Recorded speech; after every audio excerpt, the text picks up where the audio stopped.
అసెంబ్లీలో సీఎం చంద్రబాబు మాట్లాడుతున్నారు. లైవ్ చూద్దాం. విస్తీర్ణం 1,14,000 హెక్టార్లు తగ్గింది. ఈరోజు గోదావరి, కృష్ణా, వంశధార, గాలేరు, నగిరి ఇవన్నీ ముందుగానే ప్లాన్ చేశాం. ప్లాన్ చేసినా కూడా ఈరోజు చూస్తే జనరల్గా మనం ఒక పంట వేసుకునేవాళ్ళం. ఇది మీ యొక్క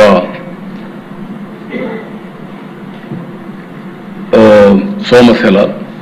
ఈసారి 2 పంటలు వేశారు, వరి వేశారు. అంటే ముందుగా మేలో నీళ్లు ఉన్నాయి వేశారు. నేను అదే అడిగాను.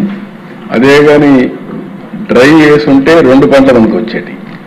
అలాంటిది ఈ సంవత్సరం 2 పంటలు. మీరు మామూలుగా నెల్లూరు ఒకే పంట వేస్తారు, ఈసారి 2 పంటలు వేశారు, డబల్ వేశారు. అయితే పంట కూడా వచ్చేసింది, దాని గురించి సమస్య లేదు. కానీ ఈ విషయంలో కూడా మనం జాగ్రత్తగా ఉంటే ముందు చూపు ఉంటే ఇంకా మంచిది. ఇంకొక కంది, మినుము వంటి పప్పు ధాన్యాలు 0.36 తగ్గాయి. ఇంకొక పక్కన మీరు చూస్తే ఓవరాల్ గా మీరు చూసినప్పుడు వరి 1.14 లక్షల హెక్టార్లు తగ్గింది. మొక్కజొన్న 0.4 lakh acres తగ్గింది. వేరుశనగ 0.07 తగ్గింది. నువ్వులు, పొద్దుతిరుగుడు, చెరుకు, చిరుధాన్యాలు కొంతవరకు తగ్గాయి. పప్పు ధాన్యాలు మాత్రం 0.36% పెరిగింది. 1.71 lakh acres ఉంటే 2,07,000 ఎకరాలు పెంచే పరిస్థితికి వచ్చాం. రాయలసీమ ప్రాంతంలో స్వీట్ ఆరెంజ్, బత్తాయి, యాసిడ్ లైమ్, మామిడి వీటన్నిటిపైన కొంత ప్రెజర్ ఎక్కువగా ఉంటుంది. దీనిపైన ట్యాంకర్స్తో కానీ ఏ విధంగా నీళ్లు తీసుకోవాల్సిన అవసరం ఉంది. ఎక్కడికక్కడ మైక్రో ఇరిగేషన్ కూడా ఫోకస్ చేస్తున్నాం. దక్షిణాంధ్రలో అరటి, మిరప 2 లక్షల ఎకరాల మన దగ్గర మిరప వచ్చే పరిస్థితి వస్తే ఈ సంవత్సరం 1 లక్ష హెక్టార్లు తగ్గిస్తున్నాం. ఇంకొక పక్క ఉత్తరాంధ్ర జీడిమూడి, కొబ్బరి కొంత ఇక్కడ కూడా డ్రై స్పెల్స్, అదే మాదిరిగా తేమ లోటు ఇవన్నీ కూడా వల్ల కొంత ఇది ఉంటుంది. ఇక్కడ మనం వేరియస్ ఆల్టర్నేటివ్స్ వల్ల డ్రిప్, మల్చింగ్, షేడ్ నెట్ ఇలాంటివన్నీ చేసి ప్రొటెక్ట్ చేయాలనుకుంటున్నాం. నెల్లూరు, తిరుపతి ఎడగారు వరి 1 లక్ష హెక్టార్ల పైన సాగు చేశారు, కోతకు సిద్ధంగా ఉంది.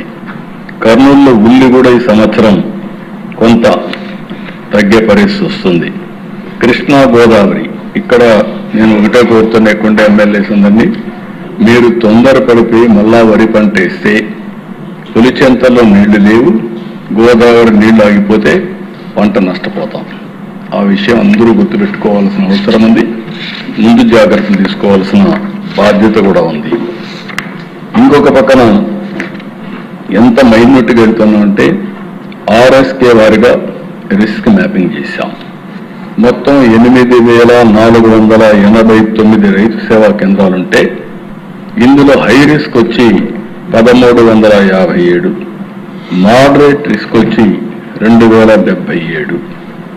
దీంట్లో కూడా ఇంకొక పక్కన ఉద్యానవనంలో ఏ విధంగా జాగ్రత్తలు తీసుకుంటున్నామంటే రాయలసీమ, దక్షిణాంధ్ర, ఉత్తరాంధ్రలో డ్రిప్ ఇరిగేషన్కి ఎక్కువ వెళ్తున్నాం, మల్చింగ్కి వెళ్తున్నాం, షేడ్ నెట్స్కి వెళ్తున్నాం, ఫామ్ పాండ్స్ క్రియేట్ చేస్తున్నాం.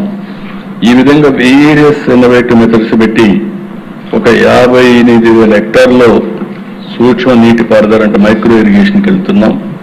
6,866 హెక్టార్లో వీటు, మ్యాచింగ్, మల్చింగ్ ఇవన్నీ పెట్టి నీటిని ఏ విధంగా ప్రొటెక్ట్ చేయాలనో సంరక్షిస్తున్నాం. మిరప లక్ష్యాన్ని 2 లక్షల ఎకరాల నుంచి 1 లక్ష ఎకరాలకు తగ్గించాం. పండ్ల తోటలు, ఆయిల్ ఫామ్ ఇది ఆశాజనకంగా ఉంది. 2,86,000 హెక్టార్లలో ఈ అంతర పంటలు ప్రోత్సహిస్తున్నాం. ఇది బాగా స్ప్రెడ్ అవుతా ఉంది. నెల్లూరు, చిత్తూరు కూడా వచ్చే పరిస్థితి వచ్చింది. దీన్ని మనం మల్టీ క్రాప్ కూడా పెట్టుకోవడం, ఇంటర్ క్రాప్ పెట్టుకోవడం, ఏదైతే ఇక్కడ కోక్ కానీ ఇవన్నీ పెట్టి ముందు తీసుకెళ్తున్నాం. ఈరోజు ఉద్యానవన పంటలు కూడా బీమా ఈరోజు కేటగిరీ 1 నమోదు కార్యక్రమం చూస్తే మామూలుగా 2025లో 37,605 ఎకరాలు వేస్తే హెక్టార్లు వేస్తే ఈ సంవత్సరం 1,50,544 హెక్టార్లు వేశారు. 301% పెరిగింది. కేటగిరీ T2 కూడా 8,901 హెక్టార్లు ఉంటే ఈ సంవత్సరం 55,946 హెక్టార్లు ఇన్సూరెన్స్ కట్టారు. అంటే 528% పెరిగింది. ఇక్కడ మిమ్మల్ని అందరినీ ఒకటే కోరుతున్నా, అన్ని పంటలకు ఇన్సూరెన్స్ చేయించడం మీ అందరి బాధ్యత. ఇంకొక 10 రోజులు టైం ఉంది, మంత్ ఎండ్ వరకు ఇచ్చారు కాబట్టి ఆ కార్యక్రమాన్ని మీరు అందరూ చేపట్టాల్సిన అవసరం ఉంది. ఇంకొక పక్కన ఈ యొక్క క్యాటిల్ షెడ్స్ కూడా, ఏదైతే గోకుల్ షెడ్స్ ని 15,300 మనం నిర్మాణం చేశాం. ఈ సంవత్సరం 20,000 చేయాలని ఒక టార్గెట్ పెట్టుకున్నాం. 15,000 పైన ట్యాంక్స్ కానీ టబ్స్ కట్టాం పశువుల కోసం.